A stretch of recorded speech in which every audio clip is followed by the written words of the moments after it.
अस्सलाम वालेकुम, welcome back to my channel M N upload. आज की जो वीडियो है इसमें मैंने रिबॉन्डिंग की है हीना वाले बालों के ऊपर। एज़ यू नो कि हीना वाले जो बाल होते हैं उनके ऊपर रिबॉन्डिंग का रिज़ल्ट बहुत कम आता है और उनके ऊपर most of the time rebonding नहीं करते हैं। कोई भी प्रोफेशनल्स और रिकमेंड नहीं करते हैं, वो बेहतर यही समझते हैं कि इसके ऊपर रिबॉन्डिंग ना करवाई जाए, क्योंकि हीना वाले बालों के ऊपर जो है वो रिबॉन्डिंग का रिज़ल्ट बहुत मिनिमम आता है। इसके बावजूद हमने इन बालों के ऊपर रिबॉन्डिंग की है। ये जो मेरी क्लाइंट है ये बहुत ज़्यादा सालों से जो है अपने बालों पे हीना यूज़ करती हैं।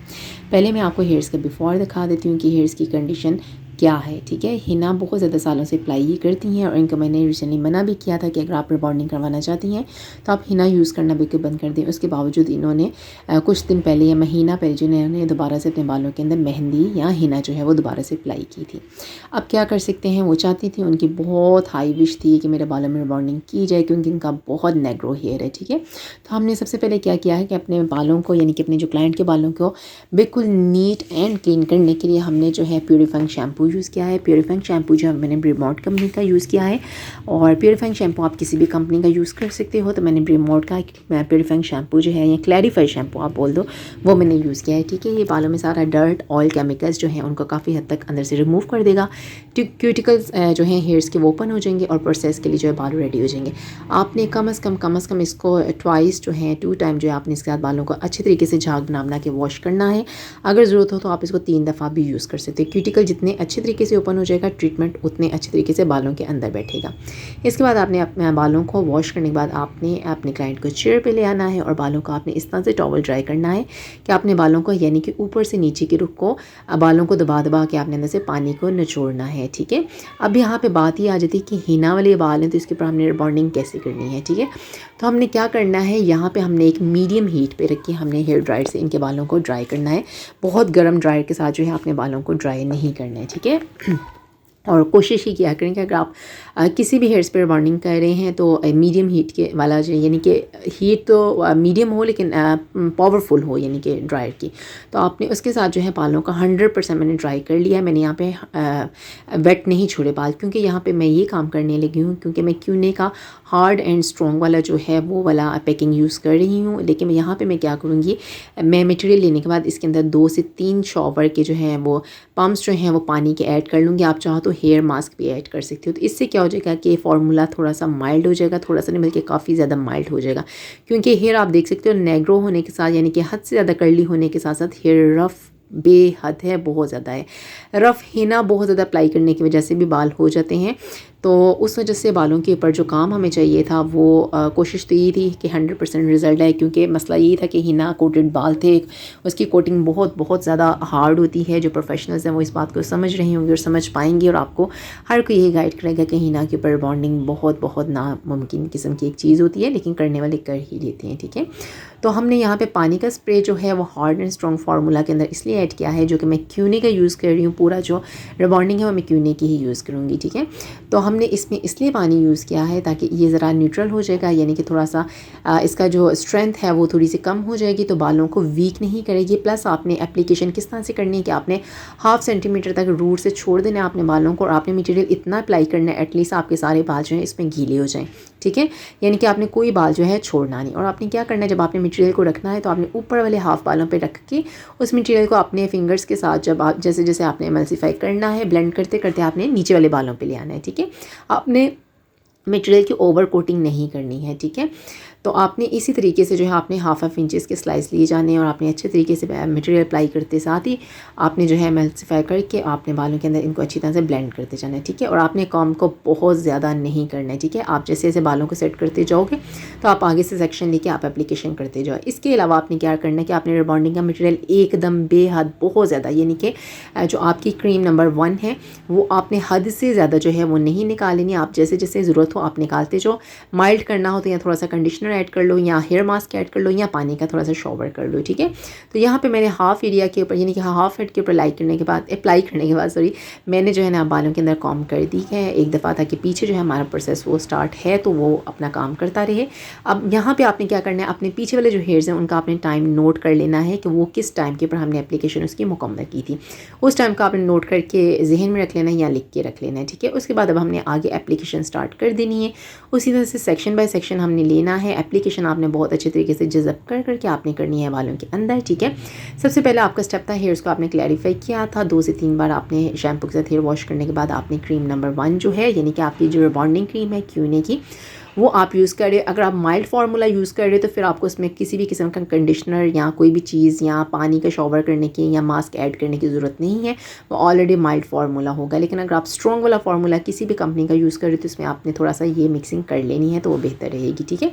उससे होगा कि अगर वो थोड़ा सा एक्स्ट्रा टाइम भी बालों पर लगा रहेगा तो बालों को कोई नुकसान नहीं होगा, क्योंकि ये हिना ट्रीटेड बाल थे और बहुत बहुत ज़्यादा कोटिंग हुई थी। मेरे हाल में कोई पिछले 7-8 साल से जो है मेहंदी मुस्तकिल यूज़ कर रही थी। अब आप ये सोचो कि इन बालों पर बॉन्डिंग करना एक चैलेंज ही था अपने आप के अंदर, हकीकत अगर मैं आपसे बात करूं तो क्या होगा कि हीना ट्रीटेड बालों का रिबॉन्ड बहुत ज़्यादा देर लगा के टूटेगा, यानी कि ये 20, 25, 30 मिनट में नहीं टूटेगा, ये 1 घंटा भी ले सकता है, 50 मिनट भी ले सकता है, ठीक है।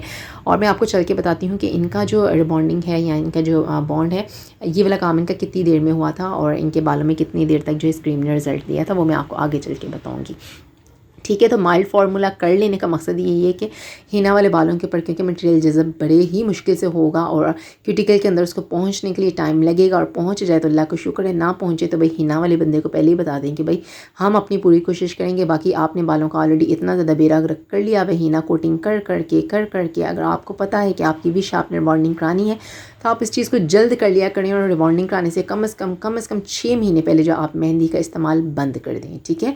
ये लाजमी है। आपने जिस भी हेयर स्टाइलिस्ट या हेयर ड्रेसर के बारे में या जिसके बारे में भी आपने सोचा हुआ है या आपने जहाँ से भी कराना है, आप एक दफ़ा वहाँ पे जाके बात करें, डिस्कस कर लें कि भाई हम मेहंदी लगाते हैं, वो आपको जिस तरह से गाइड करें आपने उस चीज़ को स्ट्रिक्टली फॉलो करना होता है। लेकिन मेरी जो क्लाइंट है इन्होंने फॉलो नहीं किया था इस चीज़ को, और इन्होंने रिसेंटली जो है ईद, आपको पता है ईद अभी तो गुजरी है, तो ईद के ऊपर इन्होंने जो है हुप थप के जो ना दोबारा से मेहंदी इन्होंने लगा ली थी, और उसके बाद इन्होंने कहा जी कि मैंने तो रिबॉन्डिंग करनी ही करनी है। तो आपने अच्छे तरीके से इस तरह से एप्लीकेशन करने के बाद आपने फ्रंट का टाइम भी नोटिस कर लेना है, ऐसे आपने बालों को रख देना है। अब आपने यहाँ पे बार बार बालों में कंघी नहीं करनी है। अब मैंने इनके बालों के अंदर तकरीबन आधे घंटे के बाद जो है मैंने इनका चेकिंग स्टार्ट कर दी है कि स्ट्रेंथ टेस्ट में इनके बालों का ले रही हूँ और बालों को स्ट्रेच कर रही हूँ कि इनमें कितनी एलासिटी आई है। तो पीछे तो थोड़ी हद तक काम हो ही चुका था, क्योंकि पीछे इस टाइम तकरीबन 45 मिनट इनके बालों के गुजर चुके थे, ठीक है। और बाकी ओवरऑल जो है आगे वाले बालों को मिला के जो है ना, यानी आगे वाले बालों को सिर्फ 25 मिनट गुजरे थे, आधा घंटा। तो यहाँ पे इनके बालों का बॉन्ड जो है मुकम्मल तौर पर ब्रेक नहीं हुआ था। फिर मैंने दोबारा जगह जगह से लेके चेक करना स्टार्ट कर दिया, लेकिन 40 मिनट के बाद भी इनके जो बाल थे ना वो उनका बॉन्ड नहीं, यानी कि रीबिल्ड नहीं हो रहा था, यहाँ वो उसमें एलासिटी नहीं आ रही थी। मैं जितना उसको स्ट्रेच कर रही थी वो उतना स्ट्रेच नहीं हो रहा था कि इसमें एलासिटी आ जाए मैं हेयर वॉश करूँ। और मैंने तकरीबन 50 मिनट तक मैं इनके बालों को चेक करती रही, लेकिन इससे ज़्यादा मैं टाइम इनके बालों को नहीं दे सकती थी। वो क्यों नहीं दे सकती थी कि रिबॉन्डिंग के चक्कर में ये नहीं होता कि इनका बाल डैमेज ही हो जाता, यानी कि मेहंदी वाले बालों के साथ आप ज़्यादा लड़ाई नहीं कर सकते। अच्छा, इसके अलावा मेटेलिक डाइज वाले जो बाल होते हैं, जो लोग सस्ते बॉक्स डाइज इस्तेमाल करते हैं, उनका भी जहन में रखें कि उनके भी बालों पे रिबॉन्डिंग करना चैलेंजिंग चीज़ है, इवन कैरेटिन करना भी चैलेंजिंग चीज़ है। तो यहाँ पे हमने सिंपल देखिए, मैंने अभी तक इनके बालों में कोई कंघी ब्रश तो यूज़ किया ही नहीं है ना, सिर्फ उस एप्लीकेशन में मैंने यूज़ किया। इसके अलावा ड्रायर के या हेयर ड्राइंग के किसी भी प्रोसेस के अंदर मैंने नहीं यूज़ किया। तो यहाँ पे मैंने फिंगर्स के साथ ही बालों को जो है इनके बालों को ड्राई किया। यहाँ पे आप देखो इनके बालों में बॉन्ड काफ़ी ज़्यादा हद तक तकरीबन 80% तक जो है बॉन्ड टूट चुका है। यहाँ पर मैंने इनके बालों की थोड़ी सी जो नीचे दुम्मे से निकली थी या बाल बहुत ज़्यादा डैमेज थे, उनको मैंने कट किया है। इसके बाद भी मैं करूँगी एक दफ़ा कट, लेकिन यहाँ पर ये देखें कि इनका बॉन्ड जो ब्रेक हुआ हुआ है इतना ज़्यादा है, ठीक है। यहाँ पे बालों में अच्छी ऐसी शाइन और ग्लॉसीनेस आ गई है, बाल काफ़ी हद तक जो है उसका फ्लावर कर्लीपन जो है वो ख़त्म हो गया। यहाँ पे अब आ जाएगी सबसे बड़ी जो चैलेंजिंग चीज़ है जिसने आपकी इस ट्रीटमेंट के अंदर जान डालनी होती है। ये प्रोसेस होता है जी हेयर स्ट्रेटनिंग का, ठीक है।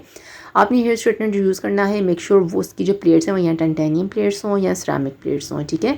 और जो आपका स्ट्रेटनर है वो एक अच्छी क्वालिटी का, मैं रेगमेंटन का यूज़ कर रही हूँ। और इसमें आपने क्या करना है, आपने ईच स्ट्रैंड को आपने कम से कम 8 से 10 बार तो आपने ईच जो आपकी एक लट है, स्ट्रैंड है, उसके ऊपर आपने इसको चलाना है। और जब तक बाल के अंदर एक शानदार सी शाइन नहीं आ जाए, आपने उस हद तक एक इवन हर स्ट्रैंड को जो है इवनली आपने उसको आयरन करना है, ठीक है।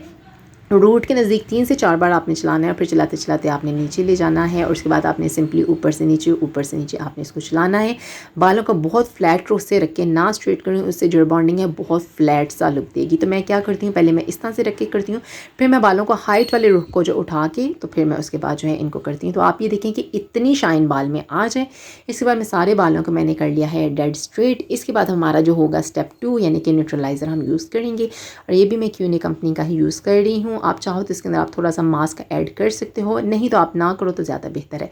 तो मैंने उस बालों के ऊपर 50 मिनट मैंने उस मटेरियल को रखा था। रिबॉन्डिंग की जो क्रीम थी 50 मिनट से ज़्यादा मैंने नहीं रखा और उसके बाद मैंने सिंपल पानी से बालों को वॉश किया। मैंने अभी तक बालों में कोई शैम्पू, कंडीशनर या मास्क नहीं यूज़ किया, ठीक है।